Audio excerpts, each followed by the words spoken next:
Bonjour. Aujourd'hui, on plonge dans le monde fascinant des voyages temporels selon la science. Voyage dans le temps. Comment traverser les époques? Le passé et le futur? Comment existe-t-il si l'un n'est plus et l'autre pas encore? Le présent, s'il ne passait pas, serait l'éternité, pas le temps. Saint Augustin. Beaucoup d'entre vous ont rêvé de voyager dans le temps. On aimerait voir à quoi ressemblera le futur. On rêve de découvrir le passé en personne. Ce serait génial de voyager dans le temps comme Dr. Who. Mais est-ce possible? Des preuves scientifiques suggèrent que ça pourrait l'être. Le temps ne s'écoule pas uniformément. Il est influencé par deux facteurs, vitesse et gravité. Plus la vitesse ou la gravité augmente, plus le temps ralentit. Plus on approche la vitesse de la lumière, plus le temps ralentit. Voyage vers le futur. Plus on approche la vitesse de la lumière, plus le temps ralentit. Ça veut dire qu'en voyageant très vite, près de la vitesse de la lumière, tu vieillirais moins vite. Pour toi, quelques heures passeraient, mais pour l'humanité, ce seraient des décennies, voire plus. On pourrait dire que tu voyagerais dans le futur. Les astronautes font un mini-voyage dans le futur à chaque vol spatial. Ils survolent la Terre à 29 000 km/h. Leurs horloges tournent donc un peu plus lentement. Pendant une mission d'1 an, ils avancent d'une fraction de seconde dans le futur. Le record du voyage dans le futur est détenu par Sergueï Avdeyev. 748 jours en orbite, 0,02 s d'avance. C'est peu en termes cosmiques, mais c'est le début d'un vrai voyage dans le temps. Ce serait similaire si tu volais autour d'un trou noir. Les trous noirs se forment quand de grandes étoiles s'effondrent sur elles-mêmes. Ce sont des objets à gravité extrême, attirant même la lumière. C'est pourquoi on l'appelle un trou noir. Il n'émet ni ne réfléchit la lumière. Rien ne peut s'échapper d'un trou noir.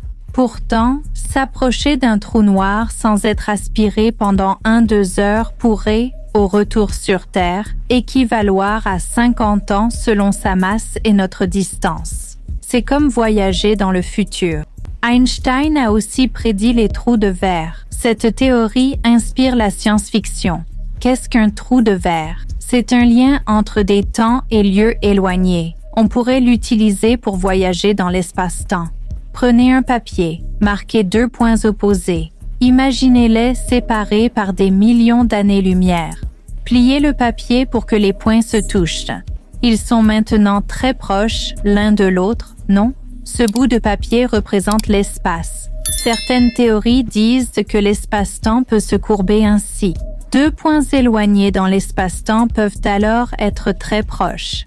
Les trous de verre permettraient le voyage dans le futur et le passé. Voyage dans le passé. Aucune loi connue ne l'interdit pour l'instant. Ce type de voyage est cohérent avec les lois de la physique. Kip Thorne de Caltech écrit: le voyage temporel était de la SF pure.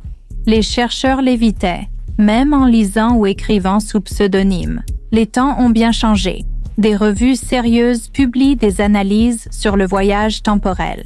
Pourquoi ce changement? Le temps est trop important pour le laisser qu'aux auteurs de SF. La théorie d'Einstein permet divers types de machines à voyager dans le temps, qui désignent des trajectoires permettant de voyager dans le passé. En suivant une courbe temporelle fermée, on partirait en voyage pour revenir avant son début. Le physicien Richard Gotts a dit: « Je pense qu'un homme peut voyager dans le passé via un trou noir.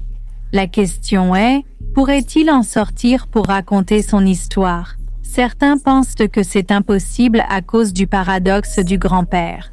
Il stipule qu'en remontant le temps, on pourrait empêcher ses grands-parents de se rencontrer, effaçant ainsi ses parents et soi-même. Alors, qui est remonté dans le temps?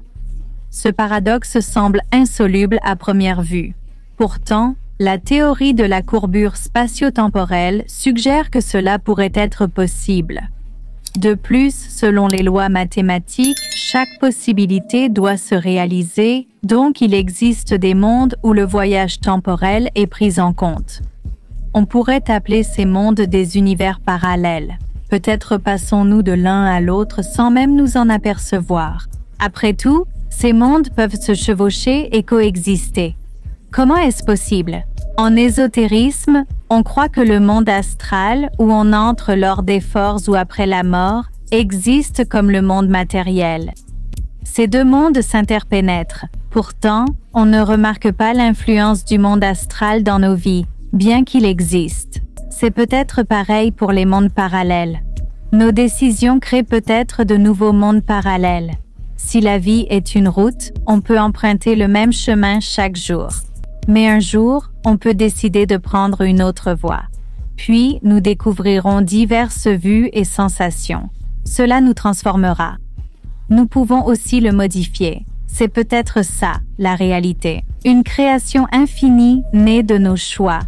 Si vrai, on crée notre réalité. Le physicien Dr. Brown résout en partie le paradoxe du grand-père. Il trace une ligne horizontale, notre chronologie, puis une ligne qui bifurque, symbole d'un univers parallèle. Chaque voyage dans le passé crée deux lignes temporelles. C'est l'approche des mondes multiples, détaillée plus tard. Tous les paradoxes temporels sont ainsi résolus. Imaginons tuer nos parents avant notre naissance. Dans ce cas, on a tué des gens identiques à nos parents, mêmes souvenirs et personnalités, mais pas nos parents biologiques. Michio Kaku, prof de physique à NYU, la physique de l'impossible.